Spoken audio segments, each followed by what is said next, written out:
Bismillahirrahmanirrahim. Buka baca kitab Al-Fatihah. A'udzubillahi minasyaitonir rajim. Alhamdulillahirabbil alamin. Iyyaka na'budu wa iyyaka nasta'in. Shiratal ladzina an'amta 'alaihim.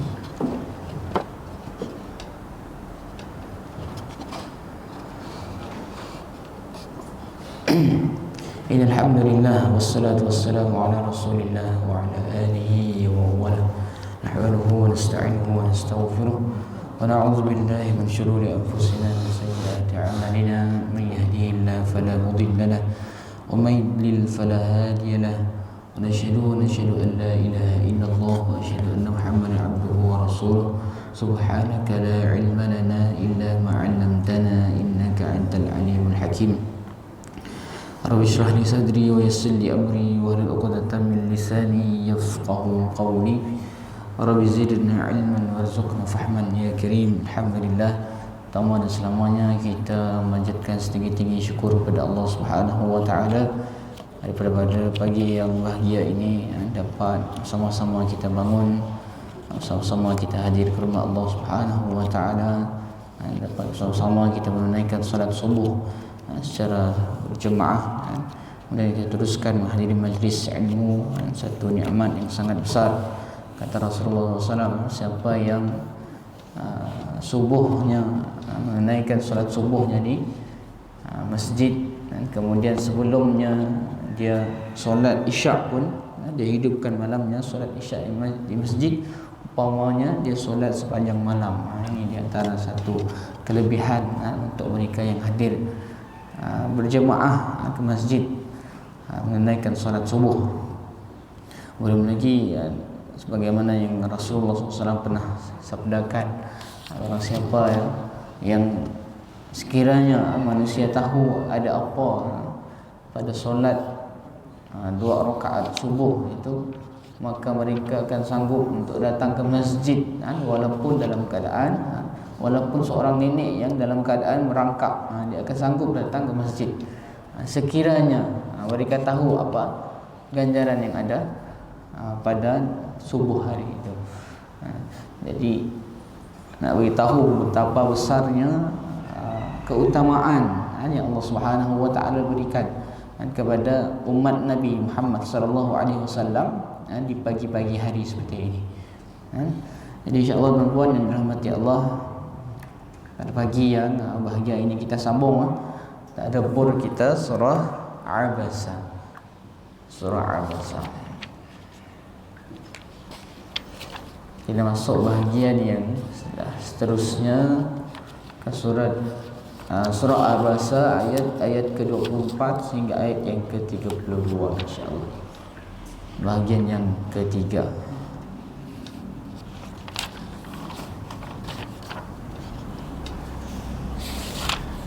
Okay, kita baca terlebih dahulu surah Abasa ayat 24 hingga ayat 32. Jadi ada 8 ayat, jadi saya bacakan terlebih dahulu, kemudian yang lain ikutkan insya-Allah. Kita ubah sedikit.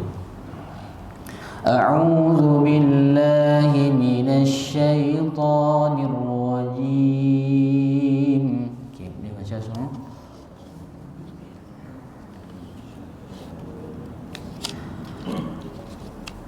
Ayat ke-24 insya-Allah.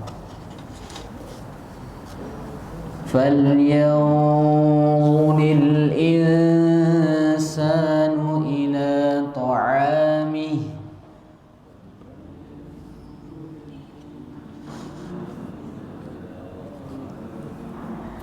anna sababnal ma'a sabba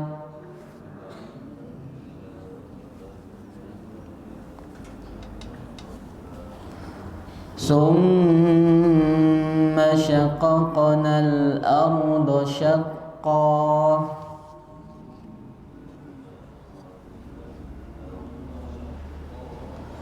فأنبتنا فيها حبا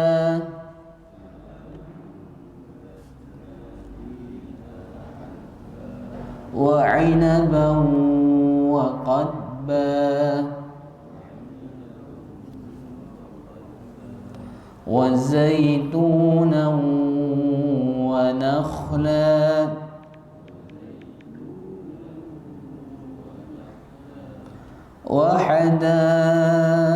وحدائق غلبا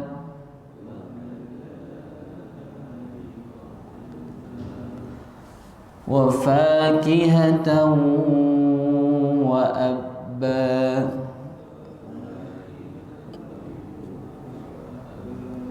متاعا لكم ولأنعامكم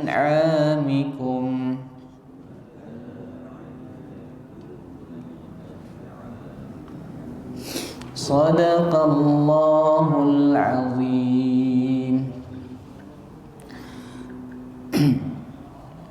Ayat ke-24 sehingga ayat ke-30.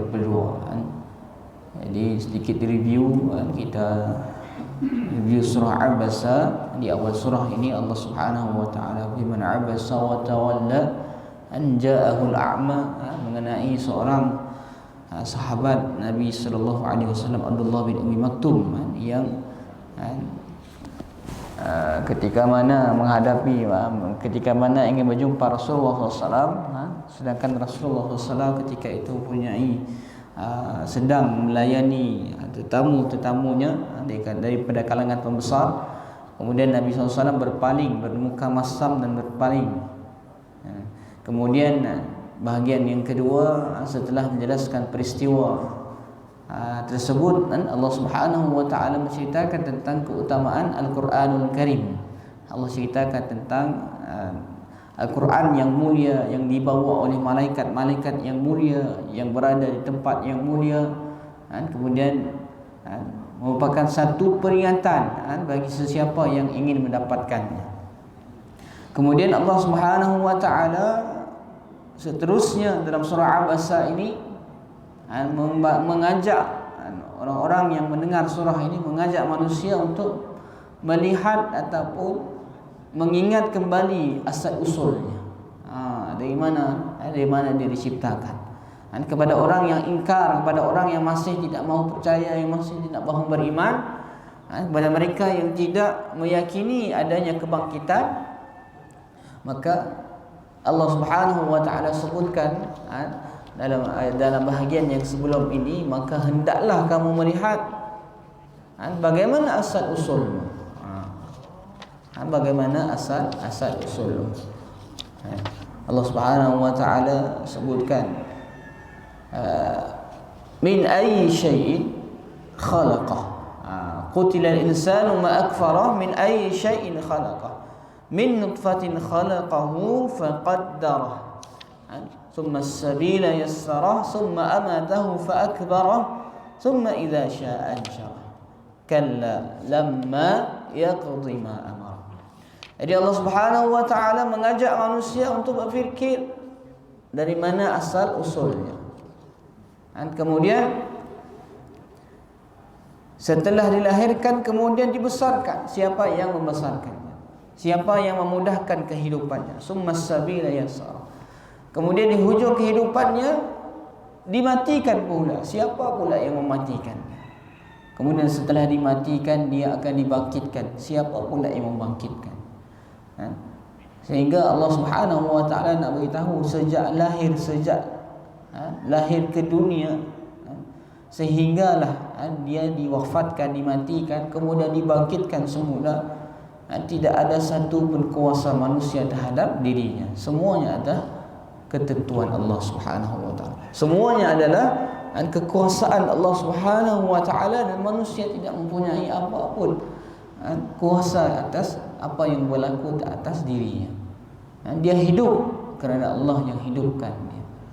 Dia membesar daripada kecil, dia membesar, kemudian membesar menjadi dewasa kerana Allah Subhanahu wa taala yang menghidupkannya. Allah Subhanahu wa taala yang menjamin kehidupannya, yang memberikan segala nikmat kepadanya. Dan kemudian akhirnya dia dimatikan oleh Allah Subhanahu wa taala pun dalam keadaan dia tidak dapat mengontrol ataupun mengawal hanyalah kekuasaan Allah Subhanahu wa taala di atasnya, takdir dan ketentuan Allah. Dia dimatikan pun tanpa ada kekuasaan atas dirinya. Allah sebutkan ketika mana diambil nyawanya dalam keadaan manusia sudah tidak berdaya. Jadi kita ini ketika mati pun, apatah lagi ketika mati tidak ada kuasa, tidak ada daya upaya atas diri kita sendiri. Kemudian kita pun dibangkitkan semula. Itu semua proses daripada awal hingga akhir manusia mana dibangkitkan semula, yang mana semuanya adalah kekuasaan Allah Subhanahu wa taala. Sehingga mengajak manusia supaya tidak dalam hidup ini tidak merasa dialah yang besar, tidak merasa dialah yang mempunyai segalanya, tidak merasa bongkak, sombong, angkuh kepada Tuhannya yang menciptakannya, yang membesarkannya, yang menjadikannya, dan memberikan segala keperluan hidupnya, kerana diajak untuk berfikir tadi, kerana semuanya itu datang daripada Allah Subhanahu wa taala. Setelah itu teman-teman, dalam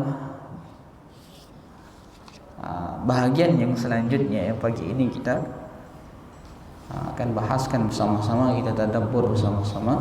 Setelah Allah ceritakan tentang asal usulnya, tentang bagaimana nanti dia pun dimatikan, kemudian dibangkitkan, semuanya atas kekuasaan Allah. Allah kembali memberitahu tentang apa? Tentang nikmat-nikmatnya. Allah Subhanahu wa taala setelah menjelaskan dalil-dalil tentang kekuasaan Allah dan juga sejumlah nikmat Allah dalam jiwa dan raga manusia, Allah pula menyebutkan dalil-dalil kekuasaannya daripada alam dan nikmat-nikmat yang diperlukan manusia sebagai tonggak dalam kehidupannya. Dan apa yang Allah Subhanahu wa taala sebutkan, falyanzuril insa ila ta'ami, maka hendaklah manusia itu memerhatikan makanannya. Ayat yang ke-24. Falyanzuril ini perkataan falyanzur ini nazar. Nazara ini bukan hanya melihat, memerhatikan, bukan, tapi ia satu perkara yang lebih mendalam. Falyanzur ini maksudnya dia memandang sambil berfikir dan mengambil pelajaran. Jadi dalam bahasa Arab ini satu bahasa yang sangat luas. Melihat ini ada banyak perkataannya dalam bahasa Arab. Ada syahada, ada nazara, ada ra'a, dan masing-masing itu mewakili makna yang berbeza-beza. Digunakan di waktu sekian. Jadi ketika nak menyebut makna yang melihat sambil memikirkan, maka perkataan nazar itu yang paling sesuai. Oleh itu Allah sebut falyanzur, maka lihatlah, pandanglah dan fikirlah tentang apa? Ila ta'ami, makanan kamu. Sebelum ini disuruh lihat tentang kejadiannya, dilihat tentang kehidupan kamu, dilihat tentang kematian kamu. Sekarang disuruh lihat apa? Tentang nikmat yang Allah bagi sepanjang hidupnya, yang menjadi asas untuk menjadikan hidupnya. Jadi berterusan disuruh lihat kepada makanan. Falyanzuril insanu ila ta'ami. Jadi manusia, hendaklah setiap manusia memikirkan cara Allah menciptakan makanan untuk hidupnya, dan yang menjadi sebab kehidupannya, dan cara Allah mengatur dan menyiapkannya. Pernah sih kita fikir tentang makanan kita? Kita makan nasi, pernah sih kita fikir macam ni berasnya diciptakan macam ni sampai menjadi nasi yang sedap kita makannya, bagaimana Allah ciptakan? Kita sih tahu bagaimana susah payahnya seorang petani nak menanam padi. Sehingga akhirnya dituai padi, mungkin beberapa bulan ambil masa, sampai dituai, kemudian dijemur, macam-macam proses. Kita tahu dah jadi, tinggal rebus, tinggal makan, nyaman. Pernah sih kita lihat bagaimana nasi yang kita makan, ataupun apapun makanan kita, oleh itu satu ketika pernah ditegur, ketika selalu saja main handphone dalam makan, main handphone, makan, main handphone. Kemudian ada orang beritahu, kamu ini ketika makan pernah tidak melihat pada makanan, pernah tidak merenung dengan makanan yang kamu makan. Maksudnya merenung, melihat makan itu sampai bersyukur makanan yang Allah bagi. Kita makan sampai makan dengan handphone di sebelah kiri. Saya lah tu, bukan orang lain. Makan handphone di kiri, sampai makan sampai tengok handphone. Si pernah pun kita seolah-olah melihat makanan dan mensyukuri makanan kita. Allah hadirkan makanan, bagaimana ini makanan ini diciptakan. Oleh itu ada anjuran untuk memerhatikan, falyanzur. Kemudian Allah sebutkan bagaimana proses Allah jadikan makanan itu. Anna sababna al-ma'a sabba, thumma shaqaqna al-arda shaqqa, fa'ambatna fiha habba. Jadi Allah Subhanahu wa taala sebutkan, sesungguhnya kami benar-benar telah menurunkan air daripada langit. Ini proses yang pertama, maksudnya Allah lah yang menurunkan air hujan daripada langit yang menyebabkan tumbuh-tumbuhan, makanan-makanan kita ini dapat dihasilkan. Yang mana satu tumbuhan ini, padi itu nak tumbuh, kalau musim kemarau tak ada hujan, si dapat padi nak hidup, betul si. Yang perlukan kepada air banyak. Allah sebutkan, kamilah yang turunkan air. Anna sababna al-ma'a sabba. Air itu tidak datang sendiri, bukannya datang semula jadi. Orang kata semula jadi, bukan. Kalau ikut prosesnya semula jadi, bukan. Ini Allah Subhanahu wa taala yang menjadikan semua itu berlaku. Ada proses-prosesnya, itu pun Allah yang menjadikan ia berlaku. Allah yang menurunkan hujan. Dan Allah bawa kita berfikir, Allah suruh kita berfikir, hujan siapa yang turunkan? Tentulah Allah. Summa syaqaqna al-arda syaqqa. Kemudian kami telah belah bumi dengan sebaik-baiknya. Setelah kami menurunkan air daripada langit atau daripada awan ke bumi dengan deras dan banyak, air hujan itu tercurah-curah, kemudian kami taruh di bumi dan kami aliri benih-benih yang tersimpan dengannya. Kemudian kami belah bumi dengan benih-benih yang keluar darinya. Tumbuhlah benih itu dan tampak di atas permukaan bumi. Terdapatlah banyak macam tumbuhan yang berbeza ukuran kecil, besar, bentuk, warna, rasa dan manfaat, seperti untuk makanan, ubat-ubatan, rerumputan dan sebagainya. Jadi siapa yang setelah turunkan hujan, dia membelah bumi, menggemburkan bumi, sehingga senang air masuk dan mengairi tanam-tanaman. Kalau orang yang selalu tanam tanah, dia perlu digemburkan, Ya, si boleh kalau mendatar saja macamnya, airnya si dapat nak bertakung, airnya si dapat nak mengalir. Bentuk bumi Allah Subhanahu wa taala ini Allah jadikan apa? Ada lurah, ada lembah, kan? Bukannya kalau gunung pun bukannya gunung tinggi flat macam ni aja, tapi ada lurah, ada lembah. Sebab apa ni? Supaya air itu boleh mengalir. supaya air itu boleh bertakung, ada kawasan tadahan hujan. Dan dengan itu tadi tumbuh-tumbuhan sentiasa mendapatkan air. Siapa yang menjadikan itu? Allah. Kita tengok air yang turun, dia bukan kalau dalam hutan, air yang turun bukan sekaligus dia hilang, sekaligus dia terus turun ke bawah, bukan, dia ada takungan, dia ada lembah, dia ada kawasan takungan air hujan, sehingga menyebabkan tumbuh-tumbuhan tadi sentiasa mendapatkan air. Oleh itu ketika mana hutan ditebang, kawasan takungan tidak ada, hujan turun cepat banjir. Kerana ciptaan Allah yang sudah semula jadi cantik tadi dibinasakan oleh manusia, hujan. Itu hutan-hutan takungan hujan semula jadi Allah Subhanahu wa taala jadikan.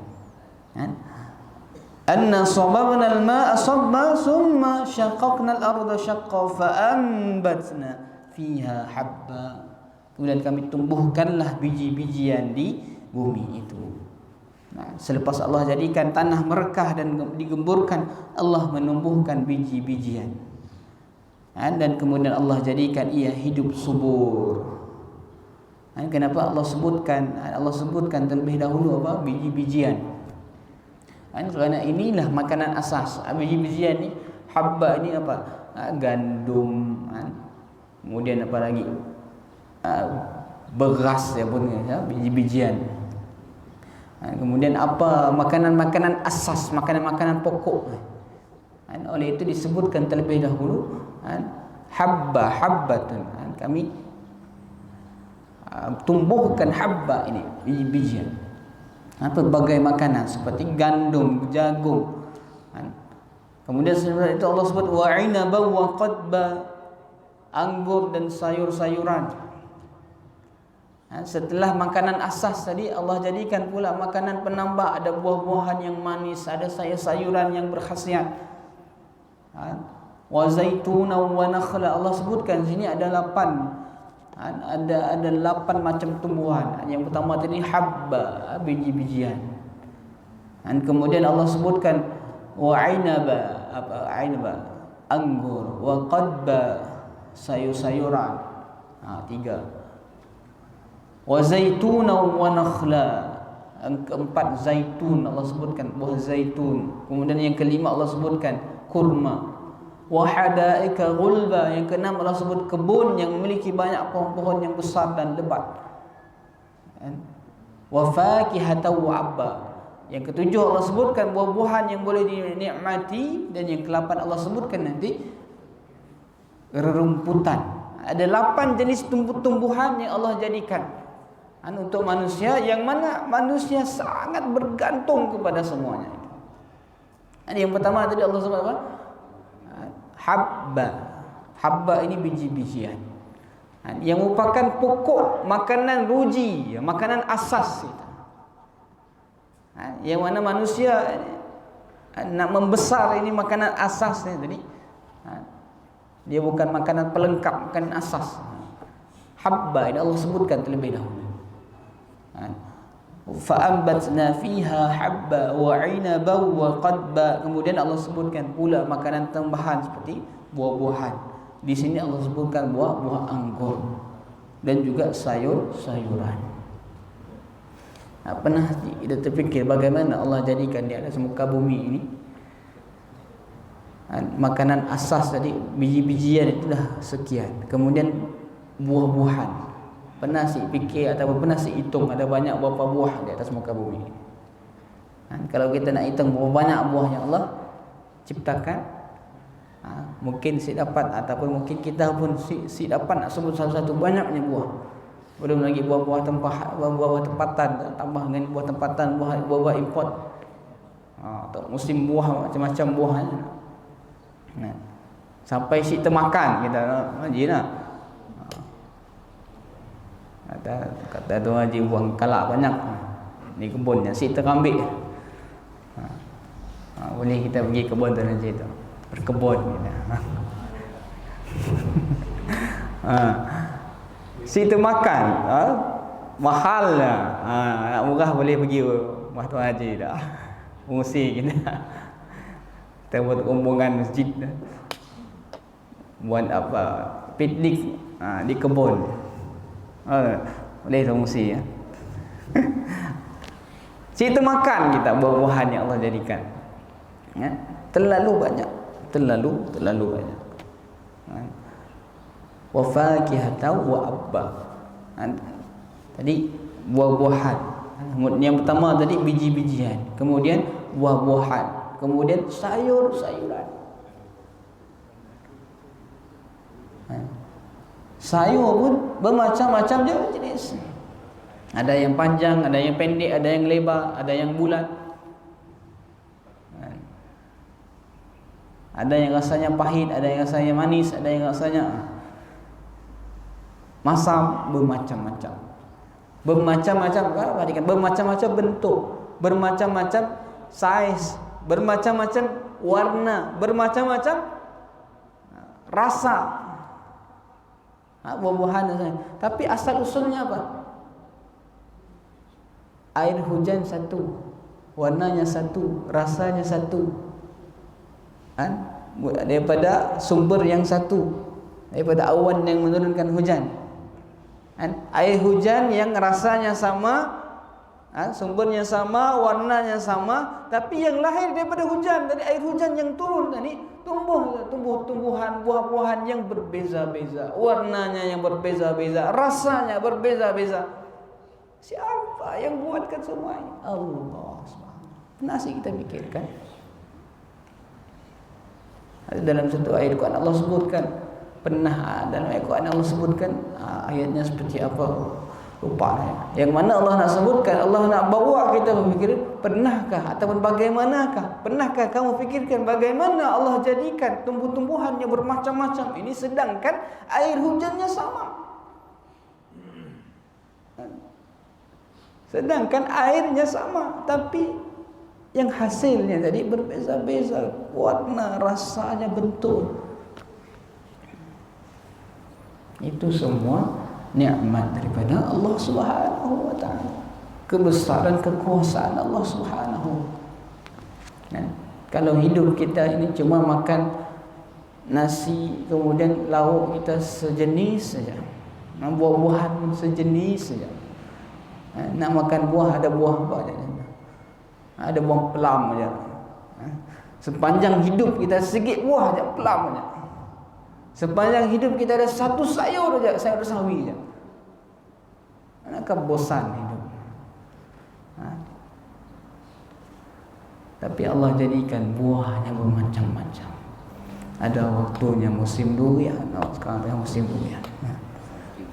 Sangking, ada waktunya musim rambutan, ada yang musim manggis, ada yang musim.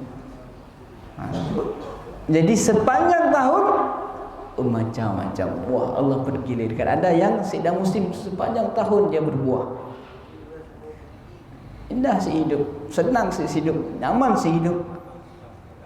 Itu dengan buah-buahan yang Allah jadikan perlu kita fikir, perlu kita nazar, perlu kita falyanzur, supaya kita berasa, ya Allah, syukurnya ya Allah. Syukurnya ya Allah. Kau jadikan ini buah-buahan yang berbanyaknya buah-buah, belum lagi dengan khasiatnya bermacam-macam ni, ya Allah, syukur ya Allah. Setiap hari aku dapat makan buah yang berasanya macam manis ni, ya Allah, syukur. Supaya kita bersyukur kepada Allah. Ya Allah, banyaknya sayur aku makan. Kalau nak makan ulam, belum lagi dengan macam-macam daun yang ada. Sehingga ada orang nak itok daun apa tak pernah aku makan, pun boleh dijadikan ulam, pun boleh dimakan, pun banyak khasiatnya. Belum cukup lagi di explore, ada lagi tumbuh-tumbuhan yang berkhasiat yang belum dijumpai manusia. Rupanya ini bahasa kayanya ciptaan Allah Subhanahu wa taala melalui tumbuh-tumbuhan, buah-buahan, sayur-sayuran. Oleh itu Allah sebut falyanzur, maka lihatlah. Wa 'inaban wa qadba wa zaitunan wa nakhla. Kemudian disebut apa? Buah zaitun dan juga pohon kurma. Buah zaitun ini siap apa pernah disumpah, maksudnya ada surah yang Allah bersumpah tentang buah zaitun, wat-tini waz-zaitun, yang mana ketika Allah bersumpah tentang sesuatu ini ada satu, maksudnya ada satu yang sangat besar, satu yang sangat penting. Ternyata buah zaitun ini banyaknya manfaatnya. Selain boleh dimakan, minyaknya boleh dipakai. Minyaknya pun banyak kegunaan untuk khasiat, boleh ketika zaman dahulu untuk memasak buah zaitun. Jadi seluruh bahagiannya tadi boleh memberi manfaat. Wa nakhla, dan juga pohon kurma. Pohon kurma pun banyak manfaat, banyak khasiat. Nanti kalau kita nak sebutkan satu demi satu, khasiatnya terlalu banyak. Wa zaituna wa nakhla wa hadaika ghulba, dan juga apa? Kebun-kebun yang rindang, kebun-kebun yang banyak pohonnya yang besar dan lebat. Kalau kita punya kebun pokoknya lebat, pokoknya banyak. Setiap minggu kita datang, kita tanam aja apa, kemudian dia membesar. Datang lagi, dah besar dah. Besar dah pokok pisang aku tanam pada contoh. Dah berbuah dah. Kita tinggalkan, dia boleh berbuah, dia boleh membesar. Siapa yang menjadikan? Allah. Kebun-kebunnya rendang, kebun-kebun yang banyak tumbuh-tumbuhan, yang besar dan lebat. Kemudian wa fakihatan wa abba, dan Allah ulang lagi, dan buah-buahan. Iaitu segala buah yang boleh dinikmati, seperti apa? Apple, pisang, buah tin, dan apa sahaja buah. Kemudian Allah sebut wa abba. Apa abba ini? Rumput-rumputan, yang mana boleh dijadikan makanan untuk apa? Untuk ternakan kita. Wa abba. Abba ini adalah seluruh yang tumbuh daripada bumi, tetapi maksudnya yang tidak dimakan oleh manusia dan tidak ditanam oleh mereka, berupa semak belukar dan berbagai rerumputan untuk haiwan. Maksudnya Allah juga menumbuhkan semak belukar ini yang kita ingat macam tidak ada fungsinya, umpamanya Allah tumbuhkan untuk apa? Untuk haiwan-haiwan ternakan, untuk haiwan, makanan untuk haiwan. Jadi Allah jadikan seluruh asal usul makanan kita ini semuanya datang pada Allah. Tumbuh-tumbuhan, buah-buahan semua datang pada Allah. Dan haiwan yang kita ternak makan dia daripada apa? Daripada tumbuh-tumbuhan. Dia makan tak enak. Apa ada kalau makanan kambing ya? Daun. Kemudian apa lagi? Mulung. Ada tambah protein lagi, diproses. Asalnya apa? Daripada tumbuh-tumbuhan. Yang menyebabkan kambing kita membesar, daging dia makin banyak, makin besar, dan manusia dapat makan. Akhirnya tuan-tuan, semua yang kita makan, yang masuk dalam mulut kita ini, semuanya adalah hasil nikmat, kekuasaan, kebesaran Allah Subhanahu wa ta'ala. Dan apa sahaja yang kita makan, ayam yang kita makan, ayam makan apa? Ayam makan ayam pun makanan ayam yang datang daripada tumbuh-tumbuhan, maksudnya diproses. Asal usulnya semua daripada tumbuh-tumbuhan, maksudnya yang Allah ciptakan ini. Sehingga Allah nak bawa kita ini, setelah sebelum ini Allah bawa kita berfikir tentang asal usul kita. Kamu ini diciptakan daripada apa? Sampai maksudnya kamu ini sanggup ingkar, sanggup lagi kamu tidak mahu taat kepada aku. Kamu itu asal usulnya daripada apa? Disebutkan daripada air yang hina. Kemudian aku yang ciptakan, aku yang hidupkan. Sehingga manusia tadi semakin dia rasa tunduk, semakin dia rasa nak dekat dengan Allah Subhanahu. Kalau masih rasa nak ingkar, Allah sebut, kamu itu makan minumnya dari mana? Siapa yang siapkan, siapa yang jadikan makan minum? Semakin manusia kalau mentadabbur, merenungi ayat ini, semakin dia rasa nak tunduk dengan Allah Subhanahu wa taala, sehingga tidak ada alasan dia untuk ingkar. Seperti minggu lalu saya bagi contoh seorang anak tadi. Kalau dia mau ingkar, mendahaka dengan ibunya, dengan orang tuanya, sekali orang tuanya marah, kamu siapa yang besarkan kamu? Kamu itu ibu yang susukan kamu 9 bulan, ibu 9 bulan ibu mengandungkan kamu, kamu 2 tahun ibu menyusukan kamu, kamu besar, kamu sihat. Siapa yang jaga kamu? Kemudian aku, kata orang tua, aku yang beri kamu makan, aku yang beri kamu minum, aku yang beri kamu tempat tinggal, kamu masih tidak mau taat, masih mau jadi anak durhaka. Sedangkan semua yang ada pada dirimu itu aku yang sediakan, kata orang tua. Dia seorang anak dia, bila mendengar macam ni semakin runtuh luluh hati. Kalau masih lagi dia tidak mahu dengar kata, kemudian orang tua yang berkata, kamu yang makan minum pun aku sediakan. Akhirnya tidak alasan lagi untuk aku derhaka, tidak alasan lagi untuk aku tidak taat dengan Allah. Kerana seluruh nikmatnya tadi semuanya datang daripada Allah Subhanahu wa taala. Kita sebagai hamba Allah Subhanahu wa taala, hidup kita, asal usul kita, apa yang Allah sediakan, nikmat semuanya yang menyebabkan kita hidup, yang menjadikan kita seperti ini, semuanya datang kepada Allah Subhanahu wa taala. Itu Allah sebut falyanzuril insan. Dan akhirnya Allah sebut apa? Allah jelaskan bentuk nikmat dan hikmah penciptaan tumbuh-tumbuhan ini. Allah sebut mata'al lakum wa li'an'amikum. Apa tujuan Allah jadikan semua tumbuh-tumbuhan, buah-buahan, sayur-sayuran, semua? Allah sebut dengan jelas semua ini. Semua itu mata'al lakum. Semua itu adalah untuk nikmat bagi kamu. Dan Allah tidak jadikan tumbuh-tumbuhan, buah-buahan, sayur-sayuran untuk orang lain, bukan, tapi untuk manusia. Tujuan penciptaan tumbuh-tumbuhan semua itu yang mencakup makanan manusia dan hewan adalah untuk dimanfaatkan oleh siapa? Oleh manusia. Mata'al lakum wa li'an'amikum. Dalam surah Al-Baqarah Allah sebut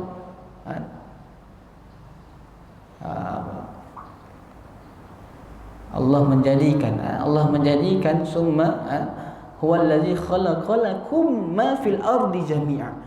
Dialah Allah yang menjadikan bagi kamu manusia ma fil ardi jami'a, apa yang ada di atas bumi ini keseluruhannya Allah jadikan untuk siapa? Untuk manusia. Huwallazi khalaqalakum ma fil ardi jami'a. Dialah yang menjadikan buat kamu manusia seluruh yang ada di atas muka bumi ini, ma fil ardi jami'a, semuanya ini, semuanya untuk siapa? Untuk manusia Allah, untuk hamba Allah Subhanahu wa taala.